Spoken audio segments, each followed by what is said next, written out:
Assalamualaikum warahmatullahi wabarakatuh. Bagaimana kabarnya anak-anak Pak semuanya? Semoga dalam keadaan sehat walafiat. Kegiatan pembelajaran kita pada pagi hari ini yaitu membahas materi tentang kisah istimewa Fathu Mekah.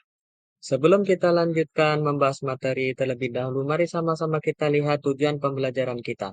Yang pertama yaitu menjelaskan pengertian Fathu Mekah. Yang kedua, terjadinya sebab peristiwa Fathu Mekah. Anak Bapak semuanya, sebelum kita lanjutkan pembelajaran, marilah sama-sama kita awali kegiatan pembelajaran kita dengan mengucapkan basmalah. Bismillahirrahmanirrahim. Semoga Allah Subhanahu wa taala selalu memberikan kepada kita kemudahan. Anak Bapak semuanya, apakah anak Bapak tahu apa itu Fathu Mekah? Fathu Mekah berarti terbukanya kota Mekah atau dapat diartikan juga sebagai jaminan kota Mekah. Pembebasan tersebut merupakan suatu kemenangan terbesar bagi Rasulullah Shallallahu Alaihi Wasallam dan kaum muslimin. Hal itu karena dengan terbukanya kota Mekah, maka terpancarlah sinar Islam ke seluruh dunia. Anak Bapak semuanya, bagaimana peristiwa Fathu Mekah terjadi? Yuk, simak video animasi berikut ini dengan seksama. Awal bulan Zulkhodah, tahun ke-6 Hijriah, Nabi Muhammad bersama 1.400 sahabatnya bergerak menuju Mekah dalam rangka menjalankan ibadah umroh. Rombongan besar tersebut membawa 70 ekor unta sebagai hewan kurban. Para sahabat Nabi sangat antusias mengikuti perjalanan ke Mekah, terutama kaum muhajirin yang telah lama meninggalkan kota kelahirannya. Namun, perjalanan mereka terhenti di wilayah Hudaybiyah, 22 km arah barat kota Mekah.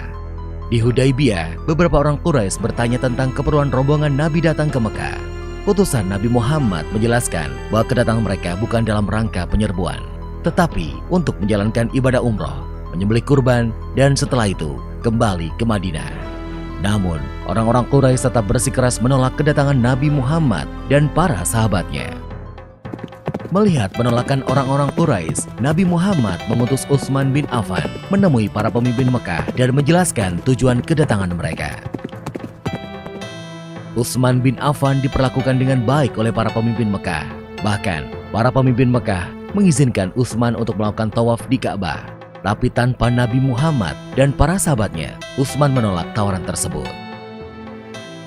Para pemimpin Mekah tetap menolak kedatangan Nabi Muhammad dan para sahabatnya. Oleh karena itu, dilakukan perundingan antara kaum muslim dan Quraisy Mekah. Nabi Muhammad memimpin langsung delegasi kaum muslim, sedangkan delegasi kaum Quraisy dipimpin oleh diplomat senior mereka, Suhail bin Amr.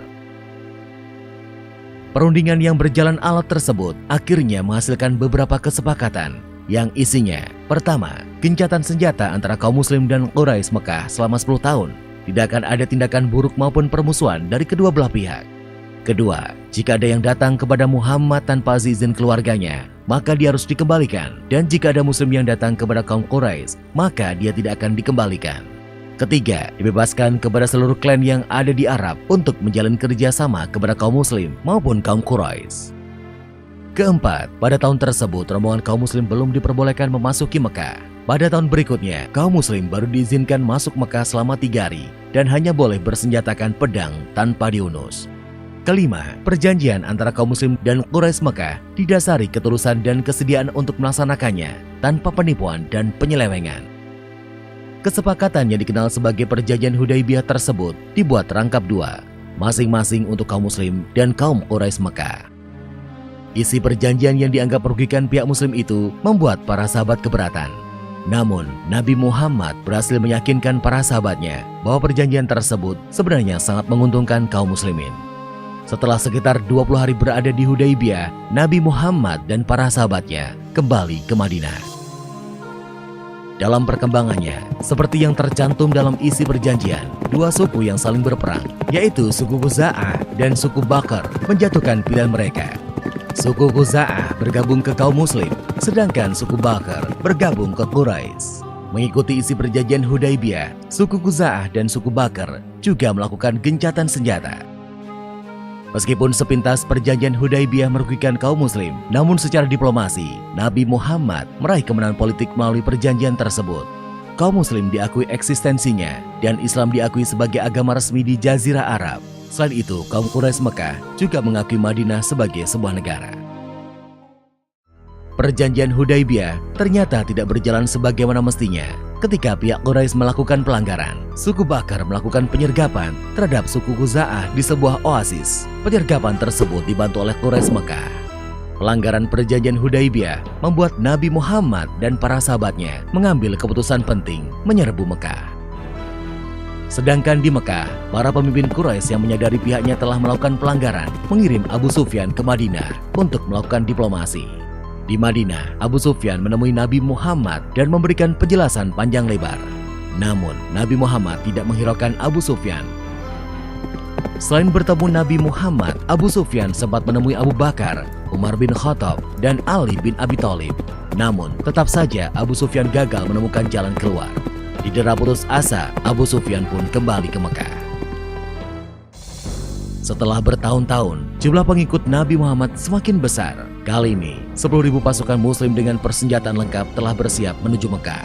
Parade panjang 10.000 pasukan muslim memulai perjalanannya ke Mekah. Kali ini, pasukan muslim akan melaksanakan misi yang sangat menentukan, yaitu Fathu Mekah atau pembebasan kota Mekah dari tangan kaum Quraisy. Para pemimpin Mekah sama sekali tidak menduga kekuatan pasukan Nabi Muhammad.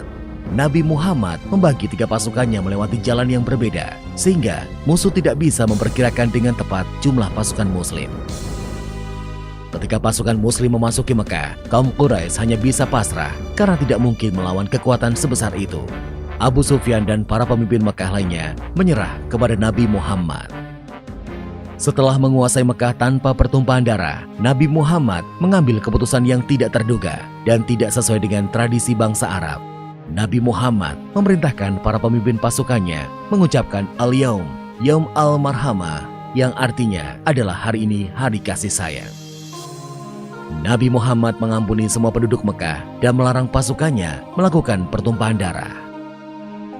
Hari itu, 17 Ramadan tahun ke-8 Hijriah, Mekah berhasil dibebaskan dari kekuasaan kaum Quraisy Mekah. Saat itu juga, berhala-berhala yang berada di sekitar Ka'bah dihancurkan. Pembebasan kota Mekah menjadi tonggak sejarah tidak hanya di Jazirah Arab, tetapi juga di seluruh dunia.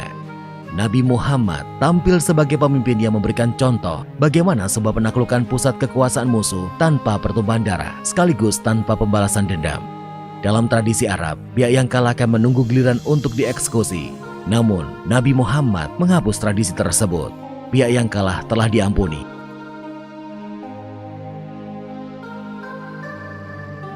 Setelah Ka'bah dibersihkan dari berbagai jenis berhala, Bilal pun diperintahkan Nabi untuk mengumandangkan azan. Nah, itulah kronologi daripada peristiwa Fathu Mekah. Untuk sekarang, silahkan diskusikan dengan kelompok apa yang dimaksud dengan Fathu Mekah, apa latar belakang terjadinya Fathu Mekah di lembar kerja yang sudah dibagikan. Demikianlah video pembelajaran kali ini, semoga bermanfaat. Terima kasih. Wabillahi taufiq wal hidayah. Assalamualaikum warahmatullahi wabarakatuh.